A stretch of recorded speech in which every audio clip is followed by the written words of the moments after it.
વિશ્વામિત્રી જે પ્રોજેક્ટ છે 100 કરોડનો પ્રોજેક્ટ છે અને 100 કરોડના પ્રોજેક્ટની અંદર 75 કરોડ રૂપિયા કોર્પોરેશન દ્વારા સફાઈ કરવામાં આવી છે, ટેન્ડર આપવામાં આવે છે, બાકીના 25 કરોડ રૂપિયા સિંચાઈ વિભાગ દ્વારા કરવામાં આવે. હવે સિમ્પલ વસ્તુ છે કે આખી નદીનું પાણી હાલોલ પંચમહાલથી વડોદરામાં આવે છે.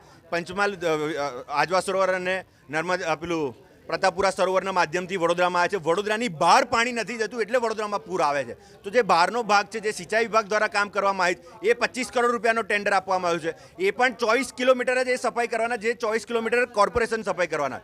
તો સેમ કામગીરી, સેમ વસ્તુ, આજે એક સફરજન આપણે 25 કરોડમાં ખરીદીએ અને બીજું સફરજન આપણે 75 કરોડમાં ખરીદીએ તો એ 50 કરોડનો ડિફરન્ટ કઈ આવે છે એ તો જાણવું જોઈએ ને, એ તો પૂછવું જોઈએ. આજે અમે એ પૂછવા આવ્યા છે સાથે કે આ ટેન્ડર જે કામ આપવામાં આવ્યું છે, સિંચાઈ વિભાગ ફક્ત 86 ડમ્પરથી આખી વિશ્વામિત્રી સાફ કરે 24 કિલોમીટર, જ્યારે કોર્પોરેશન એ જ 24 કિલોમીટર સફાઈ કરવા માટે 260 ડમ્પર યુઝ કરે છે. તો આટલો મોટો ગેપ કેવી રીતે? સિંચાઈ વિભાગ સૌથી મોડું કામ કરે છે, 20 દિવસ પછી કામ ચાલુ કરે છે અને 20 દિવસ પહેલાં એમના કામ પતી જાય છે, જ્યારે કોર્પોરેશનનું કામ તો ત્યારથી ચાલુ છે, હજુ સુધી પણ કામ બાકી છે.